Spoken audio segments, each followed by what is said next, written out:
Incredible flavours, even better stories. One pour, 10 minutes. Aussie bourbon lovers sharing bourbon with Australia. Not really a pop.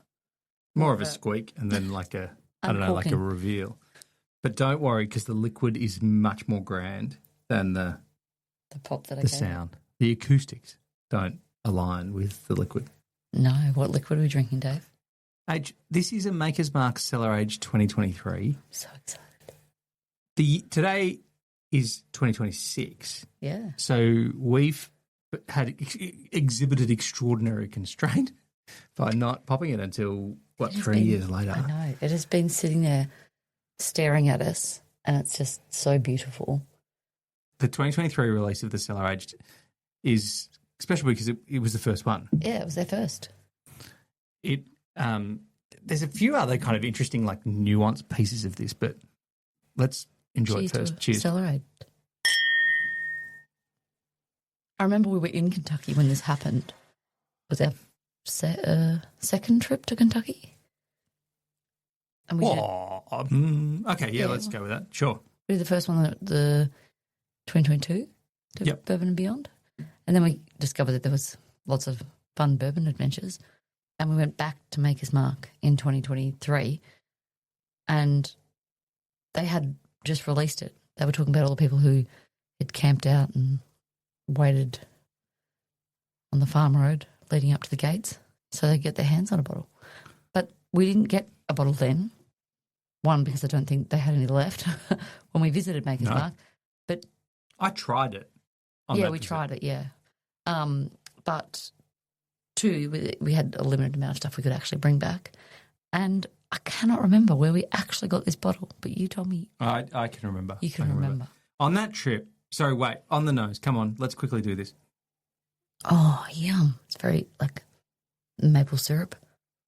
For me, that's stroopwafels. That's the Dutch treat, which is like a thin waffle with caramel in the middle. Yeah. Straight up. There's no question for me. That's like cinnamon and kind of spiced biscuity goodness with like a big chunky sticky caramelly thing that I want to stick in a toaster and ruin the toaster because the caramel's going to drip through to the bottom.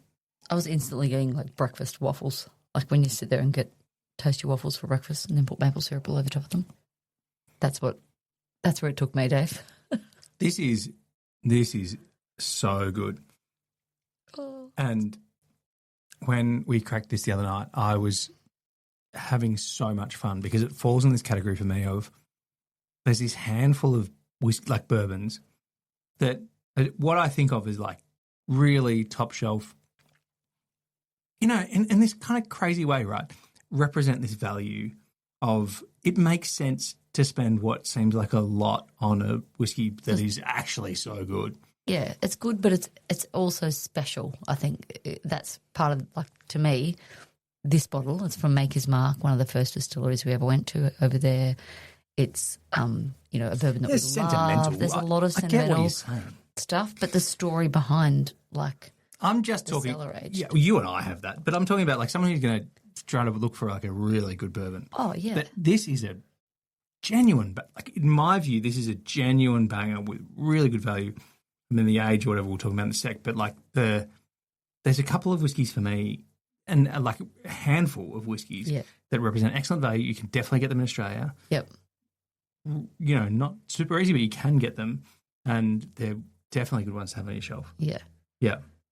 And the incredible work that goes, and this, like the story that goes into making what's in that bottle, is amazing. The first time I had it, so we did the tour at Maker's Mark, which is one of our happy places. There's a handful of happy places we have, and they're almost all in Kentucky. But Maker's Mark is one of them. Sitting on that balcony, and you had a cocktail, and I had a neat pour of this. Yeah. And my first kind of take was that I didn't love it in the first instance, but then you kind of, as you warm up to it, it's like, oh, this is amazing. Yep. It is the first time they've age-stated a whiskey and it's been aged longer. So can I bore everyone with what the process is? And I know we've done the episode earlier with Dr. Blake Layfield, who's kind of talked us through this thing. They do the first 6 years where it's a normal maker's barrel. Yep. And the juice is still normal makers, so there's nothing changed there. Yeah, same recipe, barrels in the Rick houses, doing all the same stuff it normally would. Rotating from the top to the bottom. from All your of that makers. stays all the same. Then for this particular one, they took 250 barrels. Well, this is the batch Roundabout, size. yeah. And they put them into their cellar. So they used dynamite to blow the side out of that mountain, the hill, and they created this limestone cave. You get to go into the cave and it's like nice and cool and just filled with barrels. It is cool in there. So they normally age the 46 in there, where they kind of do the finishing. And the idea is it's not quite refrigerated, but it's like it's at such a cool temperature that the aging slows down the process. People who don't kind of those playing at home, Kentucky has crazy weather fluctuations, which makes the whiskey in the barrel kind of go through the wood and that goes kind of in move and it out out of of the wood really quickly, which is what gives it the flavour from the wood and the char and the toast in the barrels. And so when you take it out of that environment and put it into a cold environment, the whiskey's not moving so rapidly through the wood because you can get to a point where you over oak. And so you do experience that with some you're whiskies aging that are it older. more without it going in and out of the barrels as fast, and so you're not getting that extra oakiness that you can get on something that's quite aged. So the true uniqueness in this one is literally on the label that it's aged in a cellar. First 6 years are done traditionally, and then they put it into a cellar. Yeah. And so the rest of it. So in this particular one, 87% of the whiskey is aged 12 years, 13% of it's aged 11 years. And it's an annual release. They do this every year, a new release of this every year. So this is the 23, there's 24 and 25, and they'll do a 26 this year. Yep. But so makers have been cellar aging whiskey, Dave, for as long as we've been enjoying whiskey. Sure. I've been enjoying whiskey longer than that. Oh, no, sorry, I should say. It's like as in we've kind of been doing our trips to Kentucky and starting podcast adventures and stuff for the last 3 years. Oh, I see what you're saying. They've been releasing it for that long. Yeah, releasing it for that long. Oh, yeah. Okay, we'll go with that. Sure. Yeah. And it's a really cool expression because you can get this extra age out of it. And here is this thing that I spoke about a couple of weeks ago, which is that I got this fun new insight from a friend of ours only recently. Yeah.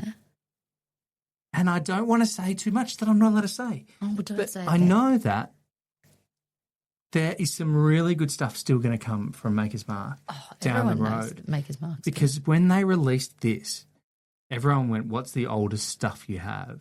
And I think Blake kind of intimated this on the podcast, is that people say, how old have you got and how good does it get with how old it is? Yeah. And I think he said with the 2025 release, it's like, this is the oldest stuff we've got. We've put it in here. Yeah. You're tasting the best old stuff we've got.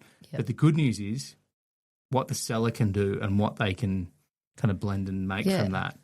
Everyone's getting to experience every year they release stuff, and there's more good stuff coming. But Makers they're always experimenting on what else could we do. Like they've got their 46 where they've added the staves in, and then they've got the cellar aged, and they've done their Star Hill Farm. Like they're just, I don't know, they're constantly better and better and more amazing things. So I'm excited about where Maker's Mark is going with whatever fun stuff is coming down the road. There's this lovely richness to this as well, isn't it? It's like a lovely. I had a mouthful there. I get a little bit of cherry Coke. Yep. Which is a weird thing to say about a whiskey. That cherry note that I often talk about with Makers is like beautiful sweetness and that cherryness. I like the flavour stays in your mouth. Like sometimes you kind of have it and then it's gone and you have a bit more. Whereas this, like I wouldn't drink that as fast because the flavour is still there. Like it stays that really delicious, rich. Like, long finish. Yeah, long finish is the word I was looking for. This one also feels like there's a real significant mouthfeel, like a sticky mouthfeel that it has like a substantialness to it. Yeah, that's what I'm saying. Like a weight. You don't want to drink it quickly. Yeah, because it's like you'd miss out on all those different flavours and the party that's happening in your mouth. Is that part of what I'm? Yeah, maybe that's part of what I'm saying about the value. It feels like there's like it's more substantial than what some other whiskies that I really enjoy have. Yeah. It's like it's easy and delightful to drink, but you don't want to drink it quickly because it like the flavour's changing. I love it. It's like it just sits there. And one of my favourite influences online, Bardstown native, the Bourbon Duchess. Yes. Whitney was on at Kentucky Bourbon Festival and interviewed people lining up for Cellar Age 2025. Yeah. And they were spending 45 minutes to an hour in the sun, standing in a line, waiting for this. Worth the wait. I hate queues. I really do. Yes, he's It's not. not very much I'd queue up for. I don't think there's anything much you'd queue up for, Dave. Don't queue up for almost anything at all. No. Would you queue up for this? Having tasted it now, probably, yeah, but it would depend on how long the queue was. In the sun as well. I mean, it's pretty good. Like it's like a friendly environment. Yeah. KBF. It's fun. It's part of that. You embrace being in the queue. But I wouldn't queue up at the reason I don't queue up at KBF is because there's only 3 days. We've come all the way from Australia. You want to get around as much. If you spend most of your day out of queue, you're going to miss out on lots of stuff. And then I suppose the other reason is we're very lucky that in Australia, some of the stuff they're queuing up for hours there, we can go down to Dan's and get. And so I wouldn't queue up for this because I'm likely to come across it at an airport or a Dan's. And this comes back to answer your question. Where do we get this bottle? Dan's? We got it at duty free, actually. Oh. It's interesting, and I'm lucky that I remember. get to travel a bit for work, and so I often walk past bottles of Cellar Aged at duty free at Melbourne Airport because that's where you can get it, and What's the people trick, are walking Dave? past it because they don't know what it is, No. and it's it's not $50, and people are buying the $50 bottles or the 2 for $100 or whatever it is, Yeah. and they're not But buying the slightly more expensive ones because they don't know what it is. Well, yeah. It's like, you know it's a maker's mark because it's got the red wax. Well, do you? It doesn't say Maker's Mark It does prominently on it. but it's got the Well, embossed you thing and and the I red know wax. this. Yeah, we know this stuff, but It would be sitting with all the maker's mark stuff. But yeah, you're right. It's like you kind of looking at something you don't exactly know much about if you're not into. See, it does say maker's mark on the side. I know you have to look for it, though, is what I'm saying. And, You have to know. and you have to know what it is. Yeah. And you have to know that that's actually bloody amazing. And if you're looking to mix something with Coke, I'd say maybe get Don't the use cheap that. one. Oh, you can, Well. but if you just want Makers and Coke, that's a different thing. Yeah. But, Drink it how you like it, they say. But their this loss one's- is our gain in this particular instance. Yeah.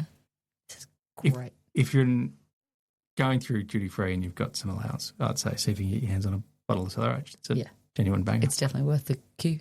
Yeah. What? You don't have to queue with the... All right, never mind. Cheers. Thanks for listening. Make sure you're connected with us on TikTok, Instagram and YouTube, and stay connected with us by clicking subscribe on your favourite podcast app.